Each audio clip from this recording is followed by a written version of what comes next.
कि शत्रु के, और ये मानते हुए पढ़ता हूं कि रामायण और महाभारत की बेसिक जानकारी आप लोगों को है कि शत्रु के लहू से केश धोएगी जो द्रौपदी, तो कोई युद्ध द्रौपदी के केस से बड़ा नहीं। शत्रु के लहू से केश धोएगी जो द्रौपदी, तो कोई युद्ध द्रौपदी के केस से बड़ा नहीं। लंका में जो बंदी हुई रघुकुल अस्मिता, तो कोई लक्ष्य लंका में प्रवेश से बड़ा नहीं।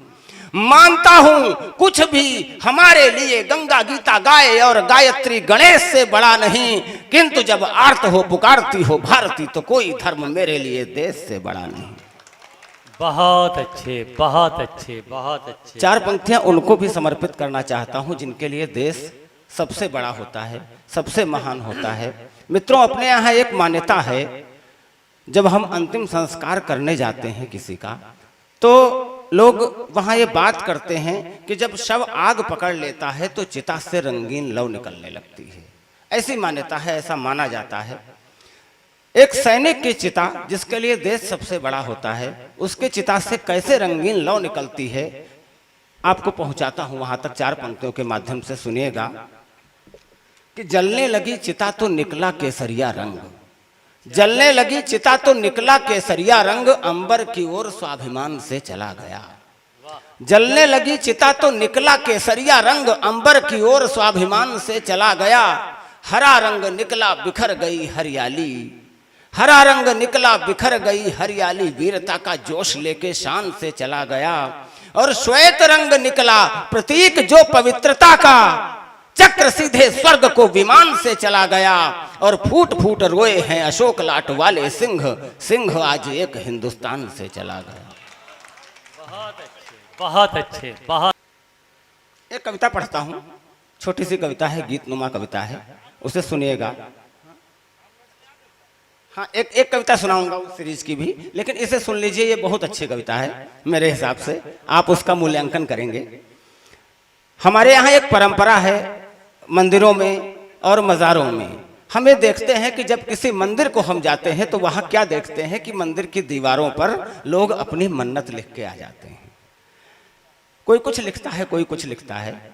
मैंने वहीं से एक गीत निकाला है, आप तक पहुँचाता हूँ, सुनिएगा। ये कविता है छोटी सी कि 90% वाक्य लिखे थे प्यार पर, 90% वाक्य लिखे थे प्यार पर, मंदिर की सबसे पिछली दीवार पर। 90% वाक्य लिखे थे प्यार पर, मंदिर की सबसे पिछली दीवार पर। और नाम पता मोबाइल नंबर साथ लिखा, कुछ ने अपने मेल पते भी डाले थे। सत्यनिष्ठ ने नाम पता मोबाइल नंबर साथ लिखा, कुछ ने अपने मेल पते भी डाले थे। और कुछ ने कई परीक्षाओं का जिक्र किया इसी साल जो शामिल होने वाले थे। और कुछ के नीचे नाम न था केवल नंबर, कुछ के नीचे नाम न था केवल नंबर। कुछ ने मांगी औरों की बर्बादी थी, और कुछ ने मांगी शक्ति कि उसको भूल सकूं, होने वाली इसी महीने शादी थी, होने वाली इसी महीने शादी थी। ऐसे जैसे खबरें हों अखबार पर, मंदिर की सबसे पिछली दीवार पर। तब तक मेरी दृष्टि गई थोड़ा नीचे, तब तक मेरी दृष्टि गई थोड़ा नीचे, लिखे उधर भी कई कई अफसाने थे। तब तक मेरी दृष्टि गई थोड़ा नीचे, लिखे उधर भी कई कई अफसाने थे। 3 पंक्तियां दिखीं कि दिल धक से बोला, वह अक्षर मेरे जाने पहचाने थे। 3 पंक्तियां दिखी कि दिल धक से बोला, धक से बोला, वह अक्षर मेरे जाने पहचाने थे। वह टेढ़े मेढ़े अक्षर अजनबी नहीं, वह टेढ़े मेढ़े अक्षर अजनबी नहीं। और किया महसूस कि कुछ भी नहीं नया, मेरी माँ बिल्कुल ऐसे ही लिखती है, एक एक अक्षर को मैं पहचान गया। इसीलिए माँ आई थी इतवार पर, मंदिर की सबसे पिछली दीवार पर।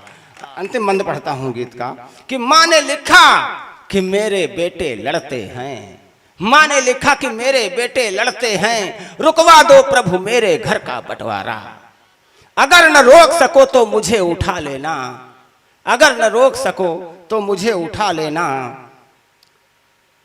माँ ने लिखा कि मेरे बेटे लड़ते हैं, रुकवा दो प्रभु मेरे घर का बंटवारा, छोटे को नौकरी नहीं मिल पाई है, क्या पाएगा हिस्से में वह बेचारा, और अगर न रोक सको तो मुझे उठा लेना, पढ़ते ही मेरे आंसू भर आए हैं। मैं था बड़ा, न माँ मुझसे कुछ कह पाई, पर मैंने वे तीनों वाक्य मिठाए हैं। जीत लिखी थी मैंने अपनी हार पर, मंदिर की